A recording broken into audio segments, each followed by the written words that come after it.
बहुत दिनों पहले की बात है। शांतिपुर में एक बहुत बड़ा जंगल था। उस जंगल में मिनी नाम का एक माँ बंदरिया अपने 2 बच्चों के साथ रहा करती थी। बच्चों में से बड़े का नाम था मिंटू और छोटे का नाम था चिंटू। मिनी अपने बच्चों को बहुत प्यार करती थी और बड़े ही लाड प्यार से उनका पालन पोषण करती थी। वो उन्हें अच्छे अच्छे भोजन भी लाकर दिया करती थी। कुछ महीने पहले ही मिनी के पति की मौत हो गई।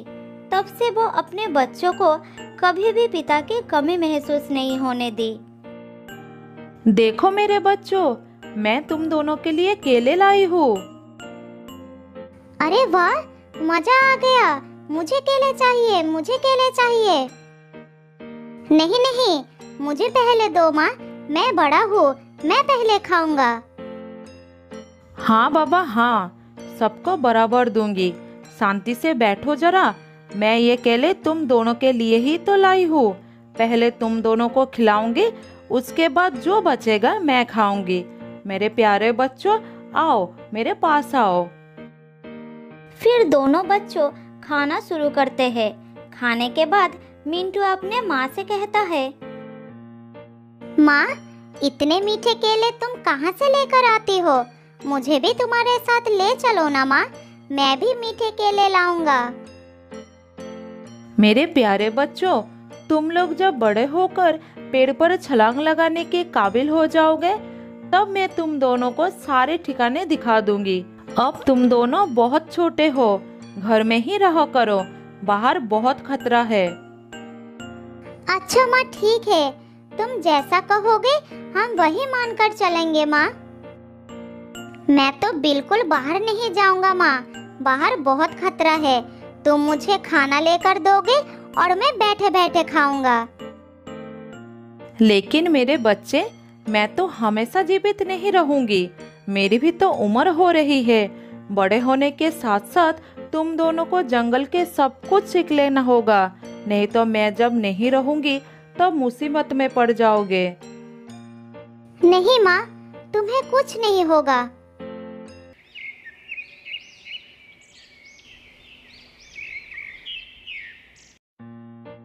इसी तरह समय बीतता गया और समय बीतने के साथ साथ मिंटू और चिंटू बड़े होते जाते हैं।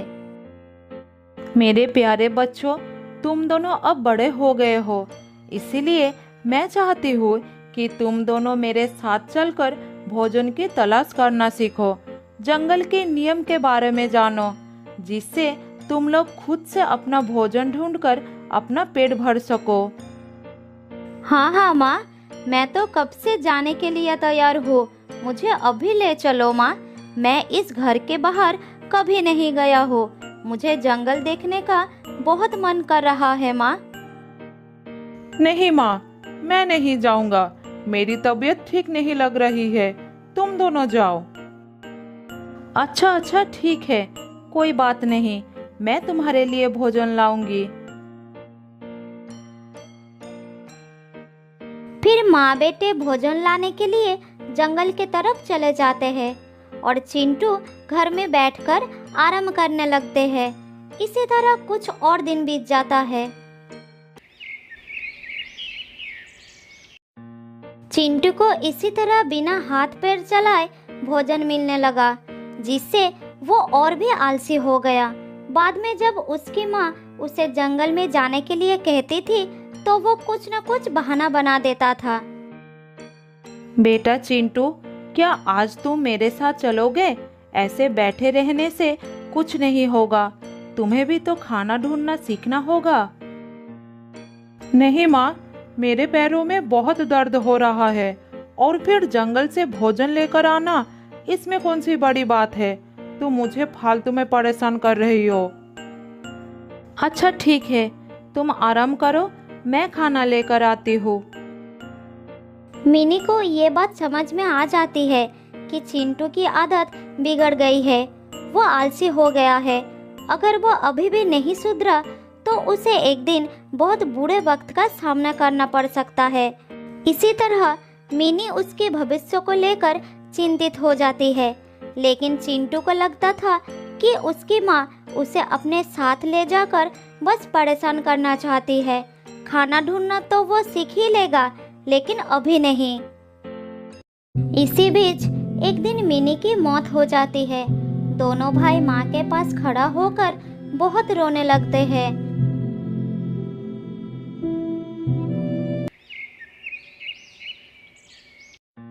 अगले दिन मिंटू अपने भाई को कहता है, देखो भाई, अब हमारी माँ नहीं रही, अब हमें खुद से सारा काम करना पड़ेगा।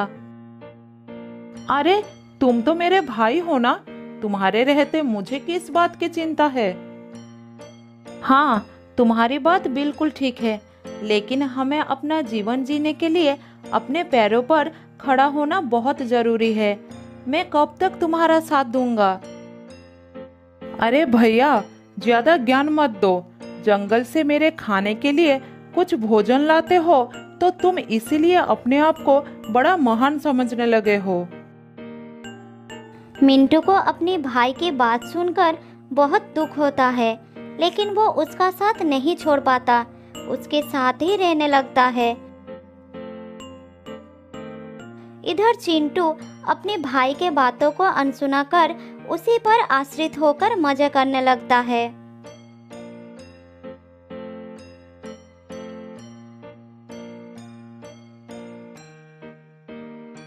अरे चिंटू, कहाँ हो? ये देखो, आज मैं तुम्हारे लिए आम लेकर आया हूँ। जल्दी आओ, आम बहुत ही स्वादिष्ट है। फिर चिंटू अपने भाई के पास आकर आम खाने लगता है। इसी तरह दिन बीतता गया।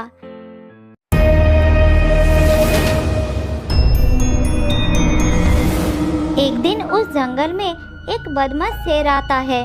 जो भी प्राणी उसके सामने आता है उसे वो शिकार कर लेता है। सभी प्राणी डर के मारे अपने अपने घर में छुप जाते हैं। भाई चिंटू, जंगल में एक खतरनाक शेर आ गया है, तुम उससे बचकर रहना। जब तक मैं खाना लेकर नहीं आ जाता तब तक तुम सावधान रहना। ठीक है, तुम मेरी चिंता मत करो। मिंटू पेड़ से उतरकर भोजन के तलाश में निकल जाता है। तभी वो शेर उसका पीछा करता है। मिंटू शेर को देखकर दौड़ने लगता है। फिर किसी तरह एक पेड़ पर चढ़ जाता है और अपना प्राण बचा लेता है। लेकिन वो शेर उस पेड़ के नीचे बैठकर मिंटू के उतरने का इंतजार करने लगता है।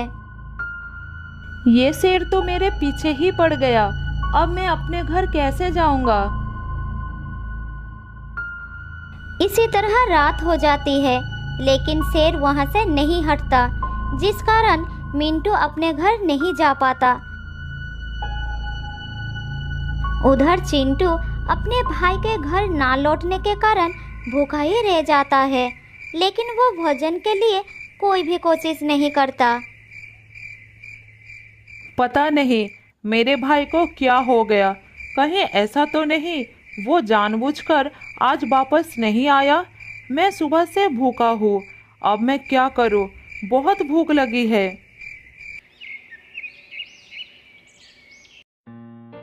चिंटू पूरी रात ही भूखा रहता है। अगली सुबह मिंटू घर वापस आता है और अपने भाई को खाना देता है। भैया, तुम्हारी वजह से मुझे पूरी रात भूखा ही रहना पड़ा। तुम तो भूखे रहे, मेरी तो जान ही खतरे में थी। अच्छा, ऐसा क्या हुआ तुम्हारे साथ? मिंटू अपने भाई को सारी बात बताता है।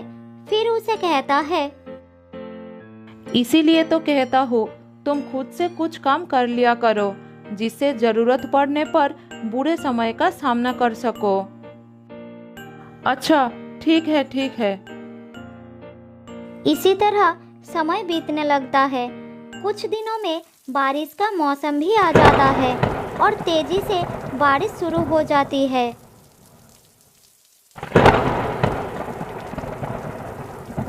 भैया, बहुत भूख लगी है, कुछ खाना ला कर दो ना, रहा नहीं जा रहा है। मैं क्या कर सकता हूँ, बारिश थमने के नाम ही नहीं ले रही। क्या हम बारिश में खाना लाने के लिए जा नहीं सकते हैं? माँ ने कहा था आंधी तूफान या तेज बारिश होने लगे तो घर से बाहर नहीं निकलना, जान को खतरा हो सकता है। दोनों भाई भूखे प्यासे बारिश रुकने का इंतजार करने लगते हैं। दिन ढलकर रात हो जाती है, लेकिन बारिश लगातार होती रहती है। सुबह होने पर वो देखते हैं कि जंगल में बाढ़ आ गया है और ऊपर से बारिश भी नहीं रुकी थी। हे भगवान, पूरा जंगल बारिश के पानी में डूब गया है, अब क्या करूं?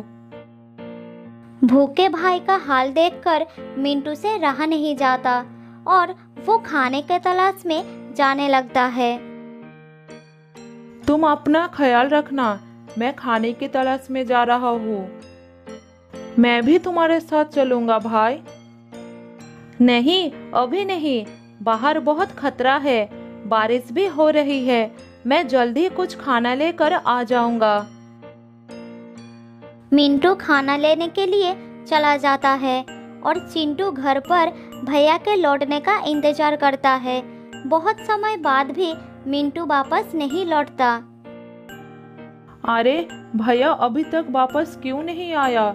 इतनी देर हो गई, भूख से तो मेरी जान निकल जा रही है। अगर मुझे खाना ढूंढने का अनुभव होता तो मैं खुद चला जाता। चिंटू को बहुत ही पछतावा होता है कि वो हमेशा दूसरों पर निर्भर रहा। उसने कभी भी किसी चीज को पाने की कोशिश नहीं की, जिसके कारण आज वो संकट में फंसा हुआ है। कुछ दिनों से लगातार भूखे प्यासे रहने से चिंटू की हालत बहुत खराब हो जाता है। फिर एक रात उसे भूखे सोना पड़ता है, लेकिन चिंटू के लिए उस रात के बाद अगली सुबह नहीं होती। वो हमेशा के लिए सो जाता है। तो दोस्तों, इस कहानी से हमें ये सीखने को मिलता है कि हमें कभी भी दूसरों पर आश्रित नहीं रहना चाहिए। बहुत साल पहले की बात है। एक जंगल में रहती थी एक लोमड़ी। वो बहुत झूठ बोलती थी। उसे इधर की बातें उधर लगाने का बड़ी शौक थी।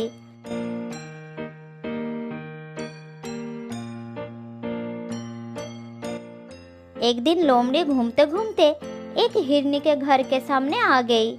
तब हिरनी अपने बेटे से बात कर रही थी। लोमड़ी एक पेड़ के पीछे छुपकर दोनों की बातें सुनने लगी। बेटा, तुम उस पहाड़ी पर मत जाया करो।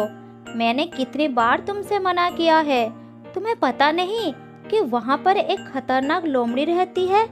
एक दिन उसके नजर तुम पर पड़ गई तो वो तुमको जिंदा नहीं छोड़ेगी। माँ, अगर ऐसा है तो आज मैं अपने पापा को वहाँ पर ले जाऊंगा। वो उसको मार देंगे और मैं रोजाना वहाँ पर जा सकूंगा। बेटा, वो लोमड़ी बहुत ही खतरनाक है।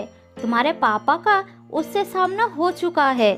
उसने उन्हें भी खूब मारा था। फिर तेरे पापा ने उसे माफी मांगे थे, तब जाकर उसने उसकी जान बख्श दी थी। क्या वो इतनी खतरनाक है? तो ठीक है माँ, मैं आज के बाद कभी पहाड़ी पर नहीं जाऊंगा। अपने बच्चे की बात सुनकर हिरनी खुश हो गई। इधर पेड़ के पीछे से लोमड़ी ने सारी बातें सुन ली। उसने सोचा कि ये बात सबको पता चलना चाहिए। फिर वो वहां से चली गई।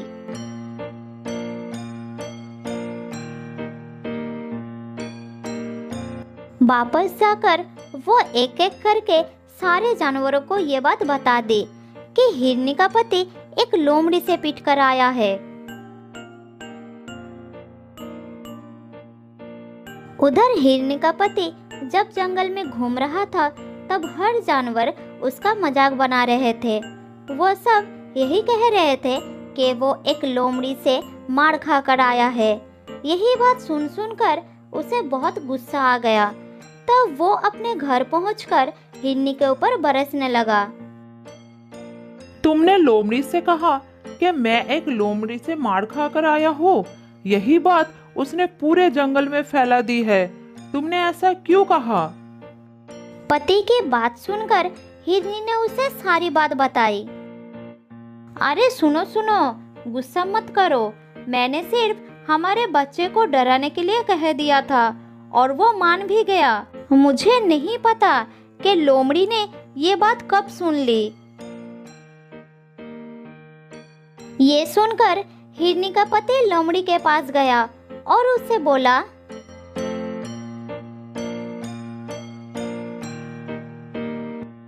मेरी बीवी ने ये बात केवल मेरे बच्चे को डराने के लिए कही थी और तुमने इस झूठ को पूरे जंगल में फैला दिया। तुमने ऐसा क्यों किया? अब जाओ और जाकर सबको सच्चाई बताओ कि मैं किसी लोमड़ी से मार खाकर नहीं आया हूँ। उसका गुस्सा देखकर लोमड़ी डर गई। उसने फिर सबके पास जाकर ये बात फैला दी कि ये सिर्फ एक झूठ था। फिर वो थका हारा हिरनी के पति के पास पहुंची।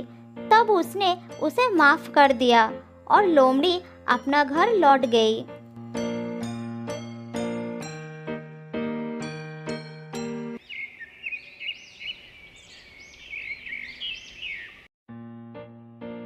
ऐसा ही कुछ दिन लोमड़ी चुपचाप रही, लेकिन अभी भी उसका ये आदत छूटी नहीं थी।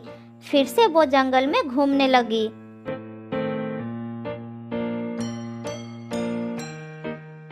एक दिन शेर महाराज गुफा के सामने आराम कर रहा था।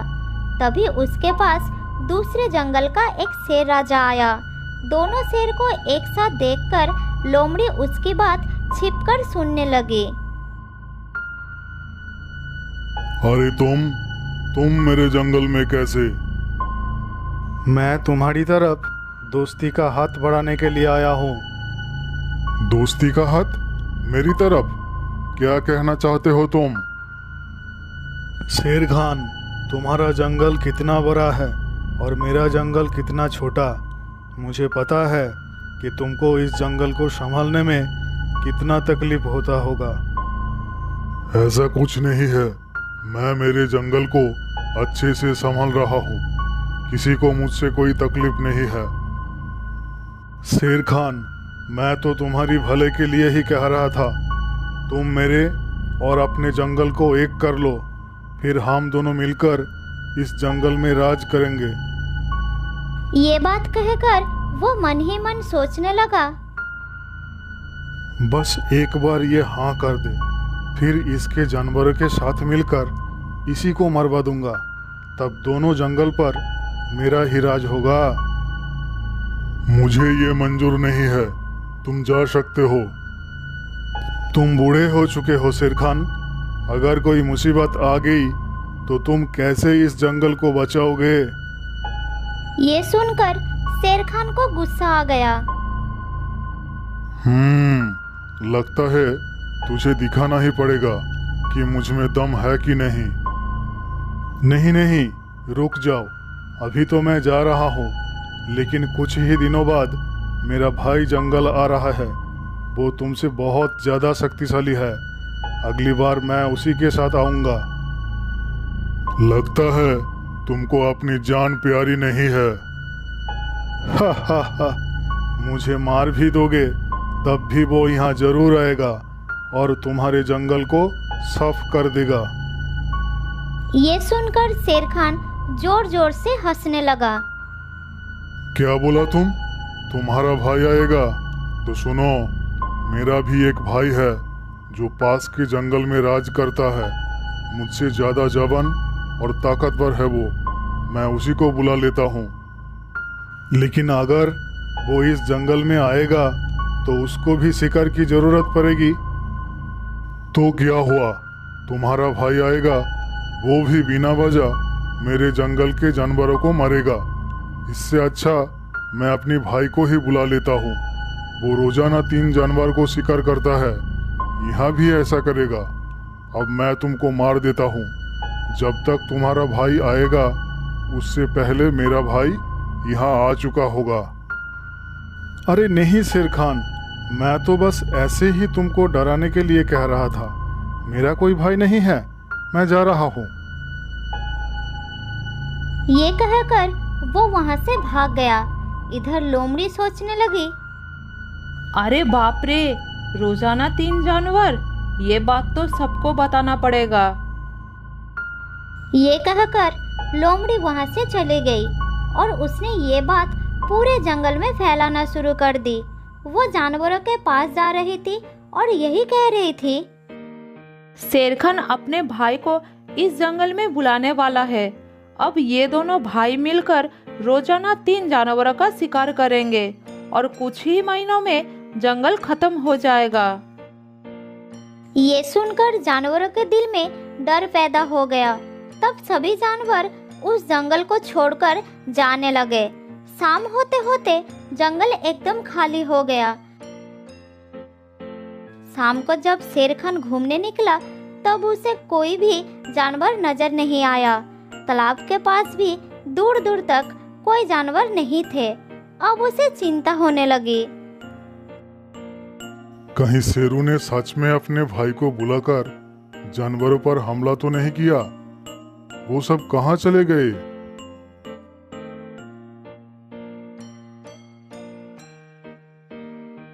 थोड़ी दूर जाने के बाद शेरखान को बहुत सारा पैरों के निशान नजर आया जो जंगल के बाहर के तरफ जा रहा था।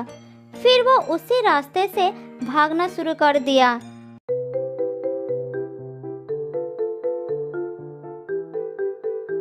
थोड़ी दूर जाने के बाद उसे सभी जानवर जंगल से बाहर जाते नजर आए। शेरखान सबके सामने जाकर खड़ा हो गए। क्या हो गया तुम सबको? कहाँ जा रहे हो जंगल को छोड़कर? थोड़ी देर तो कोई कुछ नहीं बोला। फिर हाथी ने हिम्मत करके कहा, वहाँ रुककर मौत का इंतजार करने से अच्छा है कि हम यहाँ से चले जाए। मौत का इंतजार? तुम लोग क्या कहना चाहते हो? हमें पता चल चुका है कि तुम अपने भाई को भी इस जंगल में बुलाने वाले हो, जो कि रोजाना 3 जानवरों को खाकर अपनी भूख मिटाता है। जब वो यहाँ पर आएगा तो हम में से ही रोजाना 3 जानवर कम होंगे, तो यहाँ कौन रुकना चाहेगा? तुम लोगों को ये किसने कहा? ऐसा कुछ नहीं होने वाला है। हमें ये सब लोमड़ी ने बताई थी। ये सुनकर शेरखान को बहुत गुस्सा आया और वो गरज कर बोला, लोमड़ी, कहाँ हो तुम? मेरे सामने आओ। ये सुनकर लोमड़ी डर गई। वो जानवरों के पीछे छुपी हुई थी। फिर वो धीरे धीरे सामने आई। तुमने ये झूठ क्यों फैलाई? जल्द ही बताओ, इसके पीछे क्या कारण था? महाराज, मैंने आपको कहते हुए सुनी थी। आप शुरू से कह रहे थे कि आप अपने भाई को बुलाने वाले हैं और फिर रोजाना 3 जानवरों का शिकार किया करोगे। मूर्ख, तुमने ये नहीं सुना शेरू क्या कह रहा था? वो अपनी भाई को बुलाकर इस जंगल पर हमला करने के लिए कह रहा था। इसीलिए उसको डराने के लिए मैंने ऐसा बोल दिया कि मेरा भी एक भाई है। असल में मेरा कोई भाई नहीं है और मैं कभी अपने जंगल को बर्बाद नहीं करूंगा। ये सुनकर सब जानवर खुश हो गए और वापस जंगल की तरफ चल पड़े। सुनो लोमड़ी, आने वाले खतरों से होशियार रहना अच्छी बात है, लेकिन पहले पता कर लेना चाहिए कि खबर सही भी है या नहीं। बिना पता किए किसी भी बात को फैलाना अफवाह होती है और अफवाह फैलाने से हमेशा नुकसान ही होती है। ये सुनकर लोमड़ी को अपनी गलती का एहसास हो गया। फिर उस दिन के बाद उसने अफवाह फैलाने की आदत हमेशा के लिए छोड़ दी।